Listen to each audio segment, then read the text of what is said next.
ലോകത്ത് നടക്കുന്ന ഏറ്റവും വിനാശകാരികളായിട്ടുള്ള രണ്ട് യുദ്ധങ്ങൾ നമുക്കറിയാം. ഇപ്പോൾ ഇസ്രായേൽ ഹമാസ് യുദ്ധവും അതുപോലെ യുക്രൈൻ റഷ്യ യുദ്ധവുമാണ്.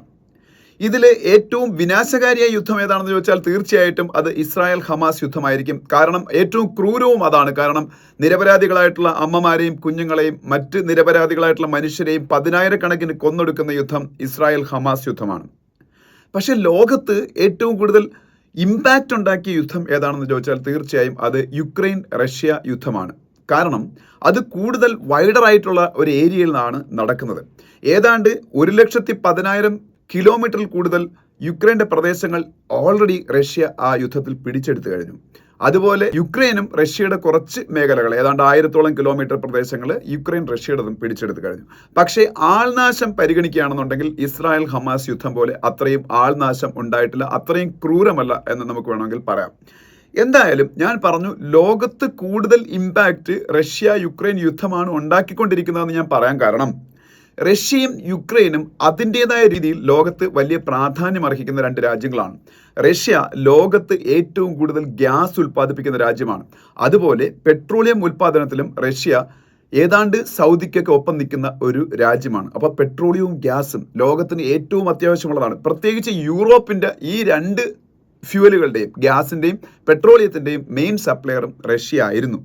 ഇതുപോലെ യുക്രൈൻ യൂറോപ്പും അതുപോലെ ആഫ്രിക്കയിലെ ചില രാജ്യങ്ങളും ഒക്കെ പൂർണ്ണമായിട്ടും ഗോതമ്പ്, ചോളം പോലുള്ള ഭക്ഷ്യധാന്യങ്ങൾക്കും അതുപോലെ എഡിബിൾ ഓയിൽസിനും ഒക്കെ ഡിപ്പെൻഡ് ചെയ്യുന്ന ആ രാജ്യത്തിൻ്റെ ഇതിൻ്റെ വലിയ ഉൽപ്പാദകരാണ് യുക്രൈൻ.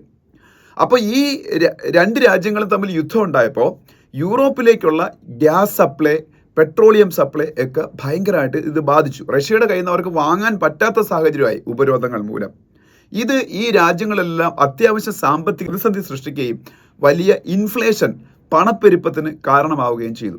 ഇതേപോലെ ഞാൻ നേരത്തെ പറഞ്ഞു, യുക്രൈനിൽ നിന്നുള്ള ഗ്രെയിൻസിൻ്റെ, അതായത് ഭക്ഷ്യധാന്യങ്ങളുടെ സപ്ലൈ, വീറ്റിൻ്റെയും ചോളത്തിൻ്റെയൊക്കെ സപ്ലൈയും ഇതുപോലെ ബാധിച്ചു. പ്രത്യേകിച്ച് റഷ്യ ഈ പോർട്ടുകൾ വഴിയൊക്കെ ഇതിൻ്റെ നീക്കത്തിന് തന്നെ തടയുന്ന ഒരു സമീപനമാണ് ആദ്യം സ്വീകരിച്ചിരുന്നത്. ഇത് ഈജിപ്റ്റ് പോലുള്ള ആഫ്രിക്കൻ രാജ്യങ്ങൾ, ഈജിപ്തിൻ്റെയൊക്കെ ഏറ്റവും വലിയ വീറ്റ് സപ്ലയർ, ഗോതമ്പ് സപ്ലയറൊക്കെ യുക്രൈൻ ആയിരുന്നു. അവരെയൊക്കെ അത് ഭയങ്കരമായിട്ട് ബാധിച്ചു. അതുപോലെ യൂറോപ്പിലെ പല രാജ്യങ്ങളിലെയും ഫുഡിൻ്റെ കാര്യത്തിൽ ഈ യുക്രൈനിൽ നിന്നുള്ള ഈ ഗോതമ്പിൻ്റെയും ചോളത്തിൻ്റെയൊക്കെ ഇറക്കുമതി കുറഞ്ഞത് മൂലം അവിടെയും ഫുഡിൻ്റെയൊക്കെ കാര്യത്തിൽ വലിയ പണപ്പെരുപ്പം ഉണ്ടായി. അപ്പം ഞാൻ അതുകൊണ്ടാണ് പറഞ്ഞത് കൂടുതൽ ഇമ്പാക്റ്റ് ഈവൻ ഇന്ത്യയെ പോലും ബാധിച്ചു. ഇന്ത്യക്കും ഈ വളം, ഫെർട്ടിലൈസർ ഏറ്റവും കൂടുതൽ കിട്ടിക്കൊണ്ടിരുന്ന റഷ്യയിൽ നിന്നാണ്. അതുപോലെ നമ്മുടെ ആയുധങ്ങൾ ഏറ്റവും കൂടുതൽ വാങ്ങുന്ന റഷ്യയിൽ നിന്നാണ്.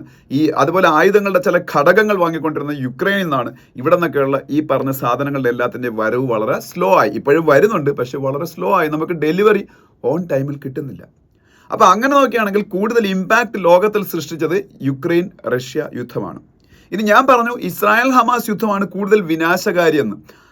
അതുകൊണ്ട് തന്നെ ഈ ഇസ്രായേൽ ഹമാസ് യുദ്ധം അവസാനിപ്പിക്കുന്നതിന് വേണ്ടിയിട്ടുള്ള ഇടപെടലുകൾ വളരെ ശക്തമായിട്ട് ഈ യുദ്ധം തുടങ്ങി ഉടനെ തന്നെ അതിൻ്റെ ബാക്ക് എൻഡിൽ നടക്കുന്നുണ്ട്. അതിൽ ഏറ്റവും വലിയ ശക്തികളായിട്ട് പ്രവർത്തിക്കുന്നത് അമേരിക്കയും ഖത്തറുമാണ്. ഖത്തർ കേന്ദ്രീകരിച്ചാണ് ഈ സമാധാന ശ്രമങ്ങളെല്ലാം നടക്കുന്നത്. അതിൽ അമേരിക്ക വലിയൊരു കക്ഷിയാണ്. കാര്യം ഇസ്രായേലിൻ്റെ മുകളിൽ ഏറ്റവും കൂടുതൽ ഇൻഫ്ലുവൻസ് ഉള്ളത് അമേരിക്കയ്ക്ക് ആയതുകൊണ്ട്. അതുപോലെ ഈജിപ്റ്റൊക്കെയും ഈ പറഞ്ഞ സമാധാനം കൊണ്ടുവരാനുള്ള ചർച്ചകളിൽ അമേരിക്കയ്ക്കും ഖത്തറിനും ഒപ്പം പങ്കെടുക്കുന്നുണ്ട്. അപ്പോൾ ഈ പറഞ്ഞ ഇസ്രായേൽ ഹമാസ് യുദ്ധം അവസാനിപ്പിക്കാനുള്ള ആക്റ്റീവായിട്ടുള്ള ശ്രമങ്ങൾ ലോകത്ത് കഴിഞ്ഞ കുറേ കാലമായിട്ട് നടക്കുന്നുണ്ട്. പക്ഷേ ഇസ്രായേലിൻ്റെ പ്രധാനമന്ത്രിയായ ബെഞ്ചമിൻ നെതന്യാഹുവിൻ്റെ അഹങ്കാരവും ധാർഷ്ട്യവും ഒക്കെ മൂലമാണ് ഈ യുദ്ധം അവസാനിപ്പിക്കാൻ പറ്റാതെ മുന്നോട്ട് പോയിക്കൊണ്ടിരിക്കുന്നത്. ഈ ശ്രമങ്ങൾ വളരെ ആക്റ്റീവായിട്ട് നടക്കുന്നുണ്ടെങ്കിലും പക്ഷേ യുക്രൈൻ റഷ്യ വാറിൻ്റെ കാര്യമോ ലോകത്തെ ഏറ്റവും കൂടുതൽ സാമ്പത്തിക പ്രത്യാഘാതം ഉണ്ടാക്കിക്കൊണ്ടിരിക്കുന്നത് ഈ യുദ്ധമാണെന്ന് ഞാൻ പറഞ്ഞു. യുക്രൈൻ റഷ്യ യുദ്ധമാണെന്ന് ഞാൻ പറഞ്ഞു. അതുകൊണ്ടാണ് പണപ്പെരുപ്പം ലോകത്തിൽ പല രാജ്യങ്ങളിലും ഉണ്ടാകുന്നത്, ഭക്ഷ്യധാന്യങ്ങളുടെ ദൗർലഭ്യം ഉണ്ടാകുന്നത്, എഡിബിൾ ഓയിലിൻ്റെ ദൗർലഭ്യം ഉണ്ടാകുന്നത്, പെട്രോളിയത്തിൻ്റെയും ഗ്യാസിൻ്റെയും ദൗർലഭ്യം ഉണ്ടാകുന്നത്, ഇന്ത്യ പോലുള്ള രാജ്യങ്ങളിൽ ഫെർട്ടിലൈസർ, വളത്തിൻ്റെ ദൗർലഭ്യം ഉണ്ടാകുന്നത്. ഇങ്ങനെയൊക്കെ ആണെങ്കിൽ ലോകത്തെ ഏറ്റവും കൂടുതൽ സാമ്പത്തികമായിട്ടുള്ള പ്രത്യാഘാതങ്ങൾ സൃഷ്ടിച്ചുകൊണ്ടിരിക്കുന്ന യുക്രൈൻ റഷ്യ യുദ്ധത്തിന് തീർക്കാൻ വേണ്ടിയിട്ടുള്ള ശക്തമായ ഇടപെടൽ ഒരു രാജ്യത്തിന്റെ ഭാഗത്തൊന്നും ഇതുവരെയ്ക്കും ഉണ്ടായിട്ടില്ല എന്നുള്ളതാണ് സത്യം. UN-ലൊക്കെ ചില പ്രമേയങ്ങളൊക്കെ ഈ യുദ്ധം അവസാനിപ്പിക്കണമെന്ന് പറഞ്ഞ് പാസ്സാക്കാറുണ്ട്. പല ഇന്റർനാഷണൽ മീറ്റിങ്ങുകൾ നടക്കുമ്പോൾ യുദ്ധം അവസാനിപ്പിക്കണം, യുദ്ധം ഒന്നിനും പരിഹാരമല്ലെന്നൊക്കെ വലിയ ഇതുപോലുള്ള കാര്യങ്ങൾ പറയാറുണ്ട്. എന്നല്ലാതെ ഈ യുദ്ധം അവസാനിപ്പിക്കാനുള്ളൊരു നയതന്ത്ര തലത്തിലുള്ള ഒരു മീഡിയേഷൻ അല്ലെങ്കിൽ ഒരു ഇടനിലക്കാരൻ എന്തുകൊണ്ട് ഈ യുദ്ധം അവസാനിപ്പിക്കാനുള്ള ശ്രമങ്ങൾ ആക്റ്റീവായിട്ട് നടന്നിട്ടില്ല. ഈ അടുത്ത കാലത്ത് ആ ഡയറക്ഷനിൽ നടന്ന ഒരു നീക്കമായിരുന്നു സ്വിറ്റ്സർലൻഡിൽ വെച്ച് നടന്ന യുക്രൈൻ റഷ്യ യുദ്ധം അവസാനിപ്പിക്കാനുള്ള സമാധാന നീക്കം. പക്ഷെ അതൊരു പരിഹാസ്യമായ നടപടിയായിപ്പോയി. കാര്യം എന്താണെന്ന് അറിയാമോ? ഈ യുദ്ധം അവസാനിപ്പിക്കാൻ വേണ്ടിയിട്ടുള്ള ഈ പീസ് ഇനിഷ്യേറ്റീവാണ് ഈ സ്വിറ്റ്സർലൻഡിൽ നടന്നത്, ബർഗൻ സ്റ്റോക്ക് എന്ന് പറയുന്ന സ്ഥലത്ത്.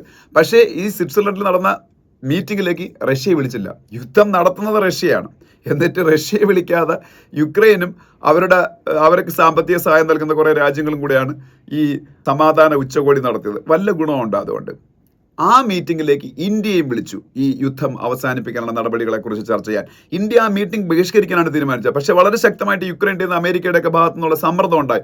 അതുകൊണ്ട് ഇന്ത്യ അവസാനം തീരുമാനിച്ചു ഇന്ത്യയുടെ പൊളിറ്റിക്കൽ ലീഡർഷിപ്പ്, അതായത് നരേന്ദ്രമോദിയോ അല്ലെങ്കിൽ ഇന്ത്യയുടെ ജയശങ്കറോ ആരും പോകുന്നില്ല, പകരം ഉദ്യോഗസ്ഥ തലത്തിൽ ചില IAS പറഞ്ഞുവിടാൻ തീരുമാനിച്ചു. അങ്ങനെ പോയി, ജസ്റ്റ് പേരിന് പങ്കെടുത്തു. അത് മറ്റൊന്നും കൊണ്ടല്ല, റഷ്യ അതിൽ പങ്കെടുക്കാതെ ആ മീറ്റിംഗ് കൊണ്ടൊരു അർത്ഥവുമില്ല എന്ന് ഇന്ത്യക്ക് മനസ്സിലായതുകൊണ്ടാണ്. പക്ഷേ ഇപ്പോൾ അതിനുശേഷം നടന്ന ചില സംഭവ വികാസങ്ങളെ കുറിച്ചാണ് ഈ വീഡിയോ ഞാൻ കൂടുതലായിട്ട് സംസാരിക്കുന്നത്. അതായത് നരേന്ദ്രമോദി റഷ്യയിലേക്ക് ഈ പറഞ്ഞ സ്വിറ്റ്സർലൻഡിലെ മീറ്റിംഗ് കഴിഞ്ഞ് ഏതാണ്ട് അതേ സമയത്ത് തന്നെ നരേന്ദ്രമോദി റഷ്യയിലേക്ക് പോകുന്നു. വ്ളാഡിമിർ പുടിനെ വിസിറ്റ് ചെയ്തെന്ന് മാത്രമല്ല, വ്ളാഡിമിർ പുടിനെ അദ്ദേഹം കെട്ടിപ്പിടിക്കുന്ന ആശ്ലേഷിക്കുന്ന ഫോട്ടോകൾ പുറത്തു വരുന്നു. ഇത് ആ സമയത്ത് ഇതേ മോദി റഷ്യ വിസിറ്റ് ചെയ്ത് പുടിനെ കെട്ടിപ്പിടിച്ച അതേ ദിവസം തന്നെ റഷ്യ യുക്രൈനിലെ ഒരു ചിൽഡ്രൻ ഹോസ്പിറ്റലിൽ കുട്ടികൾക്ക് വേണ്ടിയിട്ടുള്ള ആശുപത്രിയിൽ അറ്റാക്ക് നടത്തി ഒരുപാട് കുട്ടികളെ കില്ല് ചെയ്തു. അപ്പോൾ അമേരിക്കയിൽ നാറ്റോ സഖ്യത്തിന് മീറ്റിംഗ് നടന്നുകൊണ്ടിരിക്കുകയാണ്. അതിലും യുക്രൈൻ റഷ്യ യുദ്ധത്തിനെ കുറിച്ചാണ് അവർ കൂടുതൽ സംസാരിച്ചത്. അപ്പോൾ ഇതെല്ലാം നടന്നുകൊണ്ടിരിക്കുന്ന സമയത്താണ് മോഡി പുടിൻ ഈ പറഞ്ഞ ആശ്ലേഷം കെട്ടിപ്പിടിക്കൽ നടക്കുന്നത്. ഇത് പാശ്ചാത്യ ലോകത്ത്, എസ്പെഷ്യലി അമേരിക്കയിലും യുക്രൈനിലുമൊക്കെ ഇന്ത്യക്ക് എതിരെ വലിയ വിമർശനങ്ങൾക്ക് വഴിവെച്ചു. യുക്രൈൻ്റെ പ്രസിഡന്റായ വൊളോഡിമിർ സെലൻസ്കി പറഞ്ഞത് ലോകത്തിലെ ഏറ്റവും ക്രൂരനായ ഭരണാധികാരിയെ ലോകത്തിലെ ഏറ്റവും വലിയ ജനാധിപത്യ രാജ്യമായ ഇന്ത്യയുടെ പ്രധാനമന്ത്രി കെട്ടിപ്പിടിക്കുന്ന കാഴ്ച അസ്വസ്ഥത ഉളവാക്കി എന്നാണ്. അമേരിക്കയും ഇന്ത്യയെ ഡയറക്റ്റായിട്ടും ഇൻഡയറക്റ്റായിട്ടും വിമർശിച്ചു. എന്തായാലും മോദി തിരികെ എത്തിയതിനു ശേഷം അദ്ദേഹം, ഇത് നടക്കുന്ന ജൂലൈയിലാണ്, ഇപ്പോൾ ഓഗസ്റ്റിൽ ഒരു ഇന്ത്യൻ പ്രധാനമന്ത്രി ആദ്യമായിട്ട് യുക്രൈൻ സന്ദർശിക്കുന്നത് മോദിയായി മാറി. അതായത് കഴിഞ്ഞ ദിവസങ്ങൾ മോദി യുക്രൈൻ സന്ദർശിച്ചു. ഒപ്പം യുക്രൈൻ്റെ വലിയൊരു സപ്പോർട്ടറായ പോളണ്ടും സന്ദർശിക്കുകയാണ്. എന്നിട്ട് അവിടെ അദ്ദേഹം കുട്ടികളൊക്കെ ഈ യുദ്ധത്തിൽ ഒരുപാട് പേര് മരിച്ചായിരുന്നു. ഈ കുട്ടികളുടെ പേരിലുണ്ടാക്കിയ വാർ മെമ്മോറിയലൊക്കെ സെലൻസ്കിക്ക് യുക്രൈൻ്റെ പ്രസിഡന്റിനൊപ്പം വിസിറ്റ് ചെയ്യുന്നു. എന്നിട്ട് യുക്രൈൻ്റെ പ്രസിഡന്റ് തോളിൽ കൈയിട്ട് അദ്ദേഹം ഒരുമിച്ച് നടക്കുന്നു. റഷ്യയിലെ പുടിനെ കെട്ടിപ്പിടിച്ചതുപോലുള്ള സെലൻസ്കിയുമായിട്ടുള്ള കെട്ടിപ്പിടുത്തവും കൈകൊടുക്കലും ഒക്കെ ഫോട്ടോകളായിട്ട് പത്രങ്ങളിലും മാധ്യമങ്ങളിലും ഒക്കെ അത് ആഘോഷമാവുന്നു. മോദി അത് കഴിഞ്ഞ് തിരിച്ചെത്തിയത് ഒന്ന് രണ്ട് ദിവസത്തിനകം അമേരിക്കയുടെ പ്രസിഡന്റ് ജോയ് ബൈഡൻ മോഡിയെ വിളിച്ച് ഫോണിൽ സംസാരിക്കുന്നു മണിക്കൂറുകളോളം. അതിനുശേഷം തൊട്ടടുത്ത ദിവസം റഷ്യൻ പ്രസിഡന്റ് വ്ളാഡിമിർ പുടിനും നരേന്ദ്രമോദിയുമായി ഫോണിൽ സംസാരിക്കുന്നു. അപ്പോൾ അദ്ദേഹം യുക്രൈനിൽ നിന്ന് തിരിച്ചു വന്നതിന് ശേഷം അമേരിക്കൻ പ്രസിഡന്റ് ജോയ് ബൈഡൻ മോഡിയെ ആയിട്ട് ഫോണിൽ സംസാരിക്കുന്നു. തൊട്ടടുത്ത ദിവസം റഷ്യൻ പ്രസിഡന്റ് വ്ളാഡിമിർ പുടിൻ മോദിയുമായിട്ട് ഫോണിൽ സംസാരിക്കുന്നു. ഇത്രയുമായപ്പോൾ ഇന്ത്യയിലെയും വെസ്റ്റേൺ വേൾഡിലെയും മാധ്യമങ്ങൾ ഒരു പുതിയ കാര്യം അവതരിപ്പിച്ചിരിക്കുകയാണ്. ഇന്ത്യയിലെ ഹിന്ദു പോലുള്ള ദിനപത്രങ്ങൾ, എൻ്റെ മുന്നിൽ ഇന്നലത്തെ ഹിന്ദു ദിനപത്രം എൻ്റെ മുന്നിലുണ്ട്. അതിലൊരു വലിയ ആർട്ടിക്കിൾ, അതുപോലെ അതിലൊരു എഡിറ്റോറിയൽ ഒക്കെ അവർ കൊടുത്തിട്ടുണ്ട്.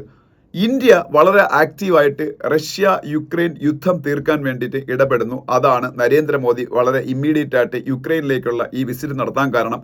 അതിനുശേഷം അമേരിക്കയുടെ പ്രസിഡന്റ് ജോയ് ബൈഡനുമായിട്ട് ഫോണിൽ സംസാരിക്കുന്നു. തൊട്ടടുത്ത ദിവസം റഷ്യയുടെ പ്രസിഡന്റ് വ്ളാഡിമിർ പുടിനുമായിട്ടും ഫോണിൽ സംസാരിക്കുന്നു. അപ്പോൾ ഇതിൽ നിന്നൊക്കെയുള്ള അർത്ഥമാക്കുന്നത് എന്താണെന്ന് വെച്ചാൽ ഇന്ത്യ റഷ്യ യുക്രൈൻ യുദ്ധം അവസാനിപ്പിക്കാൻ വേണ്ടിയുള്ള വളരെ ആക്റ്റീവായിട്ടുള്ള നടപടികളുമായിട്ട് മുന്നോട്ട് പോകാൻ പോവുകയാണ്. ഇന്ത്യ ഇതൊരിക്കൽ ഓപ്പൺലി പറഞ്ഞിട്ടില്ലെങ്കിലും അതാണ് സത്യമെന്ന് മീഡിയകളിലെല്ലാം നറേറ്റീവ് വരുന്നു, മീഡിയകളിലെല്ലാം അതിനെക്കുറിച്ചുള്ള കവറേജ് വരുന്നു.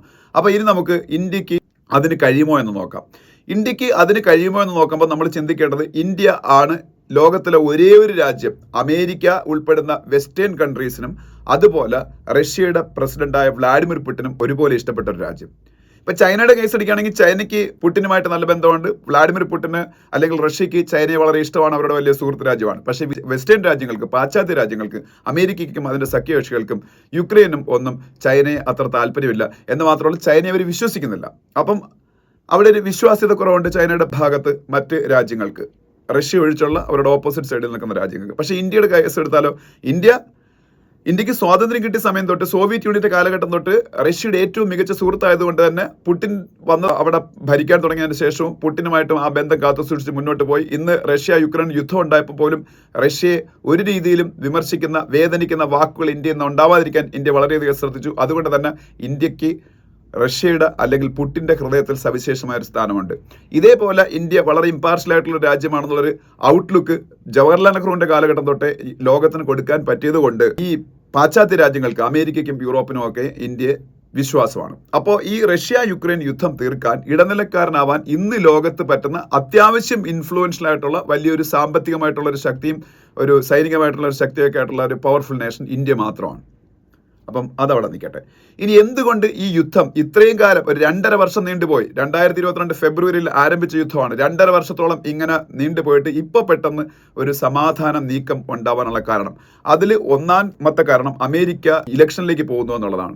അമേരിക്കയിൽ നവംബറിൽ ഇലക്ഷനാണ്. നവംബറിൽ ഇലക്ഷനിൽ ഒരു പക്ഷേ അമേരിക്കയിൽ ഡൊണാൾഡ് ട്രംപ് എന്ന് പറയുന്ന പ്രസിഡന്റ് അധികാരത്തിൽ വരാനുള്ള ഒരു സാധ്യതയുണ്ട്. പക്ഷേ ഇപ്പോൾ കമലാ ഹാരിസ് ആണ് പല ഒപ്പീനിയൻ പോൾസിലും മുന്നിട്ട് നിൽക്കുന്നത്. എന്നാലും ട്രംപിനും അവിടെ സാധ്യതയുണ്ട്. ട്രംപ് അധികാരത്തിൽ വന്നാൽ ഏറ്റവും എത്രയും പെട്ടെന്ന് യുക്രൈൻ യുദ്ധം അവസാനിപ്പിക്കുമെന്ന് അദ്ദേഹം പറഞ്ഞിട്ടുണ്ട്. അദ്ദേഹം അത്യാവശ്യം റഷ്യയെ സപ്പോർട്ട് ചെയ്യുന്ന ഒരു അമേരിക്കൻ പ്രസിഡന്റ് കൂടെയാണ്. ഒപ്പം ട്രംപിന്റെ റണ്ണിംഗ് മേറ്റ്, അതായത് അമേരിക്കൻ പ്രസിഡന്റ് ഇലക്ഷനിൽ ട്രംപ് പ്രസിഡന്റ് ആയാൽ വൈസ് പ്രസിഡന്റ് ആവാൻ പോകുന്ന JD വാൻസ് എന്ന് പറയുന്ന നേതാവാണ്. അദ്ദേഹം ഒരു ഓപ്പൺ റഷ്യ സപ്പോർട്ടറാണ്. അപ്പൊ ഇവര് അധികാരത്തിൽ വരികയാണെങ്കിൽ ഈ യുദ്ധം അവസാനിപ്പിക്കുമെന്ന് മാത്രമല്ല, യുക്രൈന് അത്ര സപ്പോർട്ടീവായിട്ടുള്ള ഒരു സമീപനത്തിൽ നിന്നുകൊണ്ടായിരിക്കത്തില്ല യുദ്ധം അവസാനിപ്പിക്കുന്നത്. അപ്പോൾ യുക്രൈൻ വളരെ ഒരു മോശം സിറ്റുവേഷനിലേക്ക് പോകാൻ സാധ്യതയുണ്ട്. അത് ഒരു കാര്യം. പിന്നെ ഇപ്പൊ ജോയ് ബൈഡന് ഇപ്പോൾ കാര്യങ്ങൾ കുറച്ചുകൂടി അദ്ദേഹത്തിന് കൈകാര്യം ചെയ്യാൻ എളുപ്പമാണ്. കാരണം അദ്ദേഹം അമേരിക്കൻ പ്രസിഡന്റ് ഇലക്ഷനിൽ ആദ്യം ഉണ്ടായിരുന്നതാണ്. അദ്ദേഹം അതിൽ പിന്മാറിയിട്ടാണ് കമലാ ഹാരിസിനെ പുതിയ സ്ഥാനാർത്ഥിയാക്കുന്നത്. അപ്പൊ അദ്ദേഹത്തിന് ഇപ്പം വിദേശ കാര്യങ്ങൾ കൂടുതൽ ശ്രദ്ധ പതിപ്പിക്കാനുള്ള സമയം കിട്ടുന്നുണ്ട്. അപ്പൊ അദ്ദേഹം നവംബറിൽ സ്ഥാനമൊഴിയുന്ന സമയത്ത് റഷ്യ യുക്രൈൻ യുദ്ധം യുക്രൈനും കൂടെ ഫേവറബിൾ ആവുന്ന രീതിയിൽ അവസാനിപ്പിക്കാൻ കഴിഞ്ഞാൽ അദ്ദേഹത്തിന്റെ വലിയൊരു നേട്ടമായിട്ട് അദ്ദേഹത്തിന് അത് കരുതാം, അദ്ദേഹത്തിന്റെ മനസ്സിൽ സൂക്ഷിക്കാം. അദ്ദേഹത്തിന് അത് വ്യക്തിപരമായിട്ടുള്ള നേട്ടമായിട്ട് അത് അദ്ദേഹത്തിന്റെ മനസ്സിൽ സൂക്ഷിച്ചുകൊണ്ട് അദ്ദേഹത്തിന് അമേരിക്കൻ പ്രസിഡന്റ് സ്ഥാനത്ത് നിന്ന് പോകാൻ പറ്റും. അത് അദ്ദേഹത്തിന്റെ വ്യക്തിപരമായിട്ടുള്ള ഒരു താല്പര്യമായിട്ട് അതുകൊണ്ട് ഇപ്പൊ മുന്നിൽ വന്നിരിക്കുകയാണ്. അതും ഇതിൽ ഒരു കാരണമാണ് പെട്ടെന്ന് ഈ യുദ്ധം അവസാനിപ്പിക്കാൻ ശ്രമിക്കാൻ. മറ്റൊരു കാര്യം, ഈ അമേരിക്ക കഴിഞ്ഞാൽ യൂറോപ്പിലെ ജർമ്മനി ഉൾപ്പെടുന്ന പല രാജ്യങ്ങളാണ് യുക്രൈനെ ഭയങ്കര സാമ്പത്തിക സഹായം കൊടുത്ത് ഹെൽപ്പ് ചെയ്തുകൊണ്ടിരിക്കുന്നത്. പക്ഷേ യൂറോപ്പിൽ ആകമാനമുള്ള രാജ്യങ്ങളുടെ ഇടയിൽ, അവിടുത്തെ ജനങ്ങളുടെ ഇടയിൽ ഇതിനെതിരെ ഇങ്ങനെ ഫണ്ടിങ് കൊടുത്ത് യുക്രൈനെ സഹായിക്കുന്നതിനെതിരെ ഒരു വികാരം രൂപപ്പെട്ടു വരുന്നുണ്ടെന്നാണ് പറയുന്നത്. അതിന് കാരണം ഇപ്പൊ ഈ ഇടയ്ക്ക് തന്നെ യൂറോപ്യൻ യൂണിയൻ 50 ബില്യൺ യൂറോ ആണ് ഈ പറഞ്ഞ യുക്രൈന് സാമ്പത്തിക സഹായമായിട്ട് കൊടുക്കാൻ പോകുന്നത്. അത് എന്ന് പറഞ്ഞാൽ ഏതാണ്ട് 4-5 ലക്ഷം കോടി രൂപ വരും.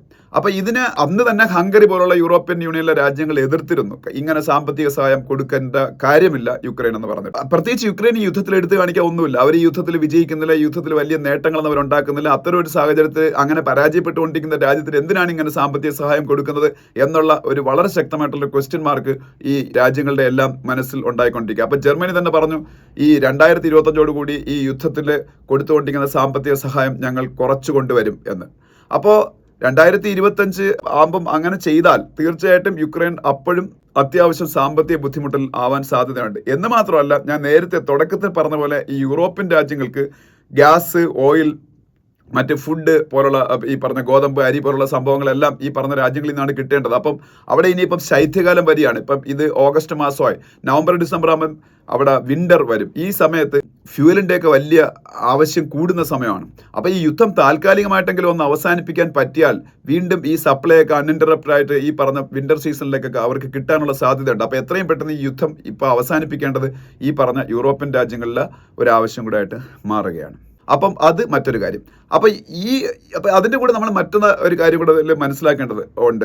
സെക്കൻഡ് വേൾഡ് വാറിന് ശേഷം, 2ാം ലോകമഹായുദ്ധത്തിന് ശേഷം ഒരിക്കൽ പോലും റഷ്യയുടെ ഒരു പ്രദേശവും വേറെ ഒരു രാജ്യവും അതിക്രമിച്ച് കയറിയിട്ടില്ല. 2ാം ലോകമഹായുദ്ധത്തിന്റെ സമയത്ത് അഡോൾഫ് ഹിറ്റ്ലറിന്റെ ജർമ്മനി മാത്രമാണ് കുറച്ച് റഷ്യൻ പ്രദേശങ്ങളിൽ കടന്നു കയറാൻ പറ്റിയത്. 2ാം ലോകമഹായുദ്ധത്തിന് ശേഷം അങ്ങനെ സംഭവിച്ചിട്ടേ ഇല്ല. ഇപ്പൊ യുക്രൈൻ എന്ന് പറയുന്ന രാജ്യം ഏതാണ്ട് 1000 കിലോമീറ്ററോളം റഷ്യയുടെ കുർസ്ക് എന്ന് പറയുന്ന മേഖലയിൽ കടന്നു കയറി. അതെന്തിനാണെന്ന് ചോദിച്ചാൽ അതും ഈ മാധ്യമങ്ങൾ പറയുന്നുണ്ട്.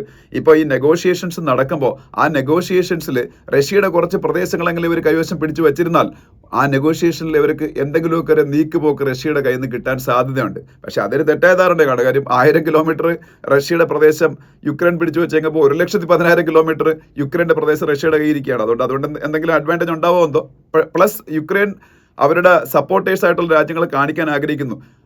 ഞാൻ നേരത്തെ പറഞ്ഞു യുദ്ധത്തിൽ ഒന്നും യുക്രൈന് നേടാൻ പറ്റുന്നില്ല. അപ്പം അങ്ങനെ പരാജയപ്പെട്ടുകൊണ്ടിരിക്കുന്ന ഒരു യുദ്ധത്തിന് വേണ്ടി എന്താണ് യൂറോപ്യൻ രാജ്യങ്ങളും അമേരിക്കയൊക്കെ ഫണ്ടിങ് കൊടുക്കുന്നത് അവിടുത്തെ ജനങ്ങൾ ചോദിക്കാൻ തുടങ്ങി. അപ്പം ഈ റഷ്യയിലെ കുറച്ച് പ്രദേശങ്ങൾ യുക്രൈൻ പിടിച്ചെടുത്തായിട്ട് കാണിച്ചാൽ അവരുടെ ഫണ്ടേഴ്സ് ആയിട്ടുള്ള രാജ്യങ്ങൾ, അവരുടെ സാമ്പത്തിക സഹായം കൊടുക്കുന്ന രാജ്യങ്ങളുടെ മുന്നിൽ എന്തെങ്കിലും എടുത്തു കാണിക്കാൻ യുക്രൈനായി. അപ്പോൾ അത്തരത്തിലുള്ളൊരു സിംബോളിക് വിക്ടറി അതും കൂടിയാണ് യുക്രൈൻ ഈ റഷ്യയുടെ കുർസ്ക് മേഖലയിലൊക്കെ അതിക്രമിച്ച് കയറുന്നതിൽ നിന്ന് നേടാൻ ശ്രമിക്കുന്നതെന്നാണ് തോന്നുന്നത്. പിന്നെ ഇന്ത്യക്ക് ഇതിൽ എന്താണ് താല്പര്യം എന്നുള്ളതാണ്. ഇന്ത്യക്ക് ഇതിൽ എന്താണ് താല്പര്യം എന്ന് വെച്ചാൽ ഗ്ലോബൽ സൗത്ത് നേഷൻസ് എന്നറിയപ്പെടുന്ന വികസ്വര രാജ്യങ്ങൾ, developing Nations, global south Nations എന്നാണ് ഇന്ന് അവരെ വിളിക്കുന്നത്.